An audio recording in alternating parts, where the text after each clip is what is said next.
Watanzania wote tusimame pamoja, tuseme hakuna uchaguzi mpaka tumezungumza. Mkiacha kuendelea, mmeliwa. I have played my part. Nimetimiza wajibu wangu kuwaambieni yale ambayo mimi nimeshiriki kwa dhamira njema, na sasa yanatumika vibaya, na kila sababu ya kuomba samahani. Mnisamehe, nilifanya kwa dhamira njema, lakini sasa litakuwa jambo baya. Naomba mnisamehe sana. Ya, ebana nakuwa vipi mwana Swahili TV, hujambo na karibu kwenye makala hizi. Ndani ya Swahili TV tunadadavua vitu vingi ambavyo vinafanyika Afrika Mashariki, Kenya, Uganda na nchi ya Jamhuri ya Muungano wa Tanzania. Kwa hiyo tunarejelea ishu ya kutekwa kwake aliyekuwa balozi wa nchi ya Jamhuri ya Muungano wa Tanzania nchini Cuba, ambaye anajulikana kama Humphrey Polepole. Ikumbukwe ya kuwa Humphrey Polepole alitekwa katika maeneo ya Ununio, na hadi wa leo bado hatujajua yuko wapi jamaa huyu ambaye aliaminika sana nchini Tanzania. Sasa ni jamaa ambaye wakati fulani aliwahi kuwa balozi, jinsi nilivyotaja hapo mwanzoni, balozi ambaye aliwakilisha nchi ya Jamhuri ya Muungano wa Tanzania maeneo ya Cuba, na baadaye akaamua kuanza kuangushia nondo chama cha CCM na serikali ya Mama Samia Suluhu Hassan. Sasa vitu ambavyo vilikuwa vinawekwa kwenye mitandao ya kijamii na Humphrey Polepole ni vitu ambavyo vilikuwa na uhalisia, kwa maana huyu ni jamaa ambaye alikuwa mwandani wa wana CCM na vile serikali ya Mama Samia Suluhu Hassan, lakini baadaye akaamua kutoka kwenye reli, akaanza kupiga mishe zake za hapa na pale kufichua maovu na vile magugu ambayo yalikuwa yanapatikana katika chama cha CCM na serikali ya Mama Samia Suluhu kwa ujumla. Sasa katika maeneo ya Ununio kuna watu ambao walienda katika sehemu husika na kumteka balozi Humphrey Polepole. Kakake ambaye anajulikana kama Agostino Polepole alithibitisha kuwa wale ambao walimteka kakake ni maafisa wa jeshi la polisi, lakini serikali ya Mama Samia Suluhu Hassan hadi wa leo hawajatoa tamko kuhusu aliko Humphrey Polepole, na wametengeza mazingira ya kuaminika kuwa wao wenyewe hawakumteka Humphrey Polepole au hawakuhusika na utekaji wa Humphrey Polepole ima.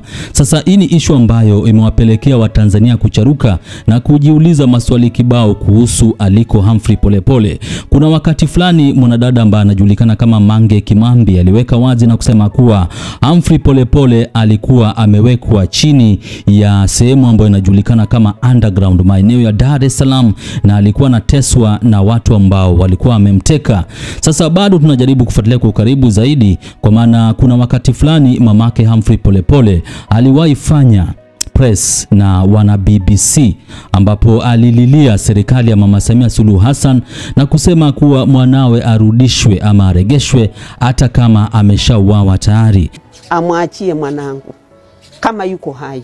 Kama hayuko hai, aniletee nimzike mwenyewe. Aniletee mwanangu nizike mwenyewe. Wasije wakaenda kumtupa baharini. Unapokuwa mtu umesomesha mtoto toka kichanga mpaka amefika mahali kwamba anaweza kukusaidia ukapata hata kadoti kakanga, leo wenzi wanakuja kukatia ghafla tu. Sababu hasa nini? Walimchukua huyu binti huyu, unamuona huyu dada yako, walibomoa pia wakaruka ukuta. Naomba watusaidie. Kama polisi wanajua, hawajui, kama mwanamke uliyegaramia kulea mtoto ukiwa mjane, leo yanakuja kutendeka haya, inasikitisha. Sasa huyu ni mamake Humphrey Polepole, mzazi, na unajua uchungu wa mzazi kama pale ambapo amejihisi kuwa mwanawe yuko katika njia panda ama anafanyiwa baya na watu ambao wanaaminika ni watekaji wake. Na kakake Agostino Polepole pia mara nyingi amewataja wale ambao wanahusika na utekaji wa Humphrey Polepole. Alimtaja afisa wa polisi ambaye anajulikana kama Mafuele, na Mafuele ni afisa wa polisi ambaye anaogopewa sana nchini Tanzania. Ukitaja tu jina Mafuele mtu anaanza kufurukuta. Alafu baadaye pia akamtaja Kikwete, kwa maana Kikwete inaonekana kuwa alikuwa anajihisi Humphrey Polepole alikuwa anasema vitu ambavyo haviendani na kile ambacho watu wanaamini kumhusu. Sasa rais mstaafu Jakaya Mrisho Kikwete na mwanawe ambaye anajulikana kama Ridhiwani Kikwete, kuna wakati fulani pia Agostino Polepole amesema kuwa Ridhiwani Kikwete wakiwa katika kikao fulani alisema kuwa hawatamwachilia Humphrey Polepole. Sasa hii ni issue ambayo imewapeleka Watanzania kucharuka na kujiuliza maswali kibao kuhusu aliko Humphrey Polepole. Hadi wa leo taarifa hazijatolewa kutoka kwa serikali ya Mama Samia Suluhu Hassan kuhusu aliko Humphrey Polepole. Pale ambapo watekaji walipoenda katika sehemu husika kule Ununio jijini Dar es Salaam, Humphrey Polepole alitekwa ndio, na kukakuwa na mchiririzo wa damu katika sakafu ya nyumba alipokuwa anaishi Humphrey Polepole. Sasa siku ya leo Mange Kimambi ameamua kurejelea issue ya Humphrey Polepole kutekwa, na amelinganisha na kile ambacho tunachokiita maandamano ambayo yanatarajiwa kufanyika Disemba tarehe 9. Sasa Humphrey Polepole ni jamaa ambaye watu walikuwa wanaamini ya kuwa angeleta mabadiliko katika nchi ya Jamhuri ya Muungano wa Tanzania, lakini serikali ya Mama Samia Suluhu Hassan iliamua kumfanyia ufundi, yani ile hali ya jamaa kutekwa na vile kunyamazishwa. Sasa Mange Kimambi baada ya kupandisha picha ya Humphrey Polepole ameandika hivi: Disemba tarehe 9 tutawapata watu wetu waliotekwa na serikali hii haramu. Watanzania mnaotaka kujua hali ya Polepole, sidhani kama kuna mtu anayejua for sure status ya Humphrey Polepole zaidi ya Samia Suluhu na serikali yake haramu. Tarehe 9 tutajua. Tukumbushaneni kuwa maandamano ni ya amani na kila mtu atoke na bango lake. Sasa Mange Kimambi anasema kuwa yule ambaye anajua mahala yuko Humphrey Polepole ni serikali ya Mama Samia Suluhu Hassan. Mange Kimambi anasema kuwa ni serikali haramu, akirejelea vitu ambavyo vilifanyika wakati wa uchaguzi, siku ya uchaguzi, kabla ya uchaguzi na vile baada ya uchaguzi nchini Tanzania. Tarehe 29 mwezi wa 10 kuna vitu vingi ambavyo vilifanyika. Uchaguzi ulifanyika ndio, na vile kuna maandamano ambayo ilifanyika ambayo ilipelekea mauaji ya vijana wa majenzis. Wengine waliuawa, wengine wakatekwa, wengine wakaumizwa na maafisa wa jeshi la polisi, na hadi wa leo kuna wale ambao bado ndugu jamaa na marafiki wanawatafuta, hawajui mahala wako. Sasa kuna pia video ambazo zilikuwa zinatembea kwenye mitandao ya kijamii ikionyesha maafisa wa jeshi la polisi wakiwapiga, kuumiza na vile kuwaua watu ambao walikuwa wanaaminika ni waandamanaji nchini Tanzania. Sasa Mange Kimambi baada ya kupandisha picha ya Humphrey Polepole ameweka hiyo caption akasema kuwa Disemba tarehe 9 tutawapata watu wetu waliotekwa na serikali hii haramu.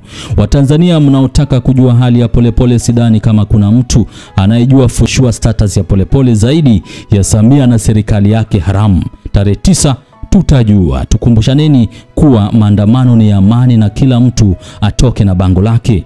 Sasa hii ni post ambayo imetembea kwa kasi zaidi kwenye mitandao ya kijamii. Watu wamecomment, watu wameshare, watu pia wakai-like.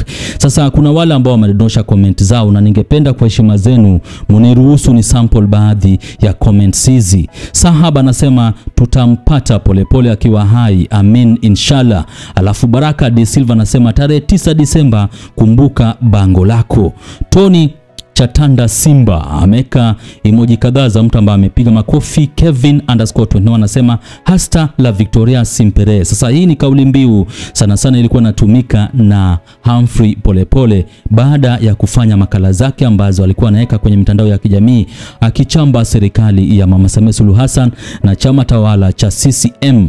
Huyu anajulikana kama FYP Joe anasema da mzee baba alijilipua sana, yani pamoja na kutoa madudu yote afu akabaki kwenye ardhi hii. Alafu akaweka emoji kadhaa za mtu ambaye ameangua kilio. Zuena 7042 anasema damu ya Yesu imlinde inshallah. Alafu It's Deoking anasema Yesu anaweza inshallah. Best Choice Outfit anasema pamoja na mengi mabaya ya hii serikali na vifo vya ndugu zetu, tarehe 29 huyu ni sababu kubwa ya kuandamana. Kila nikisikia jina lake moyo unaniuma vibaya mno. Kumbukeni tunaandamana rohoni kwa maombi na mwilini kwa mabango. Alafu mwingine anajulikana kama Ndeka Nyako anasema imeisha, akanyosha mikono juu. Gwajima Maizesho anasema tutampata akiwa hai, amina. Alafu akaweka emoji za za mtu ambaye ameangua kilio. Jonam anasema about time, akanyosha mikono juu, akaweka emoji ya fire, akaweka 100%. This is Simon 255 anasema inshallah Yesu akafanye iwe hivyo, alhamdulillah. Marian _Suman anasema pole pole, Mungu Baba tunakuomba malaika wako wamlinde, amina. Alafu Ratifa Hamisi anasema da huyu baba. I love.me 069 anasema pole pole, hakuwa peke yake, lazima kuna fundi ndani ya CCM walikuwa pamoja naye, ila kwa uoga wa kuyafyata mkia, Mungu amlinde huko aliko. Peter Marco 69 anasema hasla la Victoria Simpere D9 tutakuwepo. Dress_Maya anasema inshallah na iwe hivyo hivyo. Kwa hiyo ni baadhi ya comments ambazo zinadondoshwa kwenye timeline ya mwanadada mpambanaji Mwite Mange Kimambi baada ya kupandisha picha ya Humphrey Polepole kwenye mitandao ya kijamii. Amewakumbusha Watanzania kuhusu issue ama maisha ya Humphrey Polepole. Ikumbukwe ya kuwa huyu ni jamaa ambaye alitekwa na watu ambao wanaaminika na maafisa wa jeshi la polisi katika maeneo ya Ununio jijini Dar es Salaam, na hadi wa leo serikali ya Mama Samia Suluhu Hassan haijatoa taarifa kuhusu aliko na vile nini iliendelea ama sababu zipi ambazo zilipelekea Humphrey Polepole kutekwa na watu ambao wanaaminika ni maafisa wa jeshi la polisi. Kuna wakati fulani pia kakake akaeka wazi akasema kuwa Jakaya Kikwete ambaye ni rais mstaafu wa Jamhuri ya Muungano wa Tanzania na polisi ambaye anajulikana kama Mafwele ndio wanahusika pakubwa na utekaji wa Humphrey Polepole. Kwa hiyo tunajaribu kufuatilia kwa karibu na angalau tupate kujua hali halisi na issue kuhusu Humphrey Polepole ambaye aliwahi kuwa balozi wa nchi ya Jamhuri ya Muungano wa Tanzania maeneo ya Cuba. Kwa hiyo usisahau kusubscribe, like na vile kushare na kuwajuza wana kuhusiana na channel hii ambayo inakuwa kwa kasi zaidi. Alafu baadaye pia waweza comment hapo chini angalau tupate kujua unajisije kutokana na makala zetu. Shukran jidan, marhaba habib, tunawapenda zaidi.